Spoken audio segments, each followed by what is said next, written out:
Praise the Lord. கர்த்தருடைய பரிசுத்த நாமம் மகிமைப்படுவதாக. நீதிமொழிகள் புஸ்தகம் 3ஆம் அதிகாரம் 10வது வசனம். அப்பொழுது உன் களஞ்சியங்கள் பூரணமாய் நிரம்பும், உன் ஆலைகளில் திராட்சரசம் புரண்டோடும். எனக்கு பிரியமானவர்களே, கர்த்தருடைய நாம் மகிமைப்பட்டோம். இயேசுவுடைய ஆசீர்வாதம் நமக்கு வேணும்னு நினைக்கிறோம். ஆனால் இப்போ இந்த வார்த்தை உங்களுக்கு சொல்லப்பட்டுச்சு, உன் களஞ்சியங்கள் பூரணமாய் நிரம்பும், உன் ஆலைகளில் திராட்சரசம் புரண்டோடும் அப்படின்னு ஒரு வார்த்தையை மட்டும் நான் சொல்லலை. ஏன்னா அதுக்கு முன்னாடி ஒரு வார்த்தை சொன்னேன், பார்த்தீங்களா, நோட் பண்ணிங்களா? அப்பொழுது. எப்பொழுது? அப்பொழுது உன் களஞ்சியங்கள் பூர்ணமாய் நிரம்பும், உன் ஆலைகள் திராட்சரசம் புரண்டோடும். எப்பொழுதுங்க? இதெல்லாம் நடக்கும், கன்ஃபார்மாக நடக்கும். அப்பொழுதுன்னு ஒரு வார்த்தை போட்டாருங்களே, அந்த அப்பொழுது அப்படின்னு என்ன அர்த்தம்? முந்தின வசந்த வாசி பார்த்திங்கன்னா, உன் பொருளாலும் உன் எல்லா விளைவின் முதற் பலனாலும் கர்த்தரை கனம் பண்ணு. நமக்கு இருக்கிற பொருளால் கர்த்தரை கனம் பண்ணணுமா? உன் எல்லா விளைவின் முதற் பலனாலும் கர்த்தரை கனம் பண்ணு. இன்றைக்கி ஆண்டவரை கனம் பண்ணணும், எல்லாம் பண்ணுறோம். ஆனால் பண விஷயத்தை பொறுத்த வரைக்கும் நம்ம கொடுத்தா மட்டும்தான் ஆசீர்வாதம். நான் உங்களுக்கு சொல்கிறேன், இயேசுவின் நாமத்தினால ஒரு பொருத்தனை பண்ணுங்க. எனக்கு கொடுங்க ஆண்டவரே, நீங்கள் எனக்கு செஞ்சீங்கன்னா நான் அற்புதம் செய்கிறேன்னு சொல்லிட்டு உங்களை அர்ப்பணித்து ஜெபம் பண்ணுங்க. நான் ஆலயத்துக்கு கட்ட போகிறேன், நான் கர்த்தருக்கு பயப்படுகிற பயத்தோடு இருக்கிறேன் என்று சொல்லி உங்களை அர்ப்பணித்து கொள்ளுங்க. ஏன்னா இதுக்கு முந்தின சில வசங்களை பார்க்கும்போது, நீ உன்னை நான் என்று எண்ணாதே, கர்த்தருக்கு பயந்து தீமையை விட்டு விலகு, அது உன் நாபிக்கு ஆரோக்கியமும் உன் எலும்புகளுக்கு ஊனமாகுமா. அதுக்கப்புறம் சொல்கிறாரு, உன் பொருளாலும் உன் எல்லா விளைவின் முதற் பலனாலும் கர்த்தரை கனம் பண்ணு. இன்றைக்கி நம்ம பொருளால் கர்த்தரை கனம் பண்ணுறோமா? இன்றைக்கி சிலர் வண்டி வச்சுருப்பாங்கங்க. இந்த வார்த்தை கேட்கிற அன்பு சகோதரனே சகோதரியே, நீங்கள் வச்சுருக்கிற 2 வீலரோ 4 வீலரோ காரோ பைக்கோ சைக்கிளோ ஏதாவது பொருள் இருக்குது, வாகனங்கள் இருக்குது. அட்லீஸ்ட் சண்டே சர்வீஸ்க்கு ஆத்துமாக்களை கூட்டி கொண்டு வருவதற்கு நீங்கள் உங்களை அலர்ட் பண்ணிக்கோங்க, கனம் பண்ணுங்கள். நமக்கு கொடுக்கறதுலாம் கற்றுக் கொடுக்குறோம். இன்றைக்கி நிறைவான ஆசீர்வாதத்தை பார்க்குறோம். ஆனால் உன் களஞ்சியங்கள் பூரணமாய் நிரம்பும் அப்படின்னு சொல்கிறாரு. என் களஞ்சியம் நிரம்பணும் அப்படின்னா நான் என்ன செய்யணும்? நான் வச்சுருக்கிற வண்டியை, நான் வச்சுருக்கிற வாகனங்களை ஆண்டவருக்காக. நான் மும்பை பட்டத்துக்கு ஊழியத்துக்கு சென்றிருந்த போது அங்கே ஒரு ஸ்கூலுக்கு ஊழியத்துக்காக கூப்பிட்டு போயிருந்தாங்க. ஒரு ஸ்கூலில் தான் ப்ரேயர் நடக்குதுன்னு அங்கே இருக்கிற ஒரு சகோதரர் சொன்னார். நானும் போனேன். அந்த கேட்லேருந்து போக போக அவ்வளோ ஒரு சந்தோஷம். அவ்வளோ பேர் அந்த இடத்துல ஆத்துமாக்கள் காத்திருக்கிறாங்க. ஒரு சபை கிடையாது.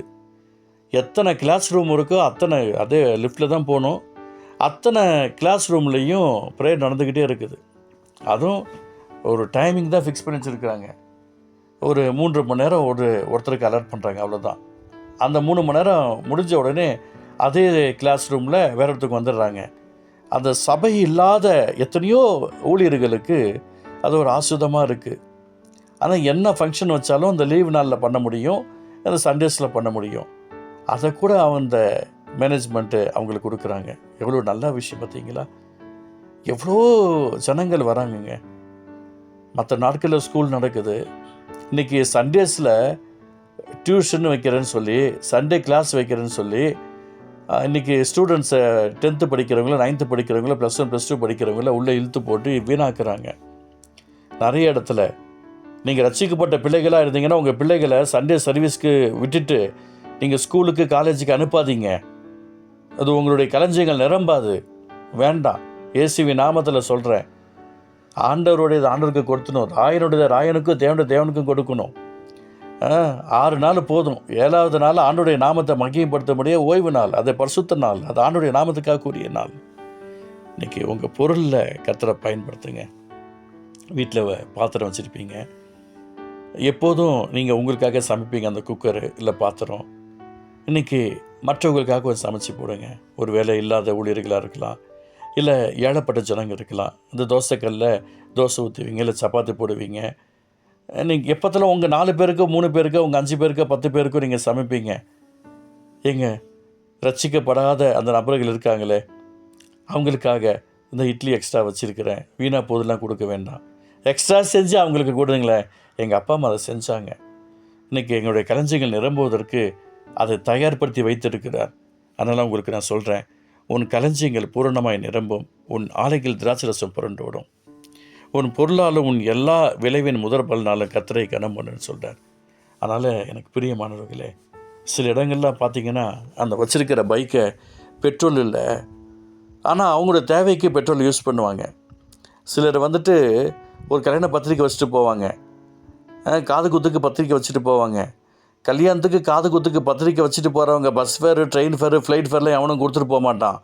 ஆனால் கொஞ்சம் யோசிச்சு பாருங்கள், அந்த பத்திரிக்கை வாங்கின உடனே நீங்கள் செலவு பண்ணி நீங்கள் அந்த இடத்துல போயிட்டு எல்லாம் பண்ணிட்டு வரீங்க, என்னத்தை செஞ்சுட்டாங்க அப்படின்னு உங்களை கொடுத்து கேள்வி வரும்.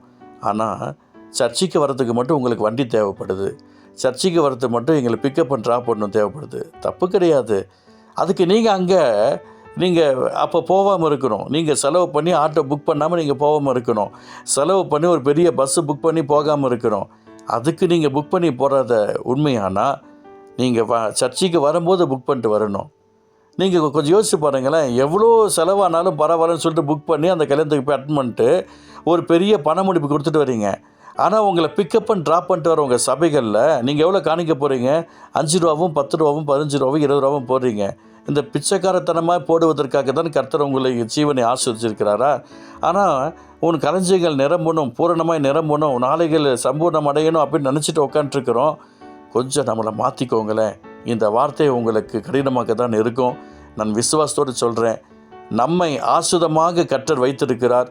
நான் மற்றவர்களுக்கு ஆசுதமாக இருக்க வேண்டுமானால் நான் தாராளமாய் கொடுக்கிறவளாய் இருக்கணும். அப்பொழுதுதான் கர்த்தர் ஆஸ்வதிப்பார். உன் களஞ்சியங்கள் பூர்ணமாய் நிரம்பும், உன் ஆலைகள் திராட்சரசம் புரண்டோடும் என்ற வார்த்தையின் பிரகாரமாய் நீர் ஆசீர்வதிப்புக்கு ஸ்தோத்திரம். கிருபை தாங்கட்டும். இயேசு நல்ல பிதாவே. ஆமென், ஆமென்.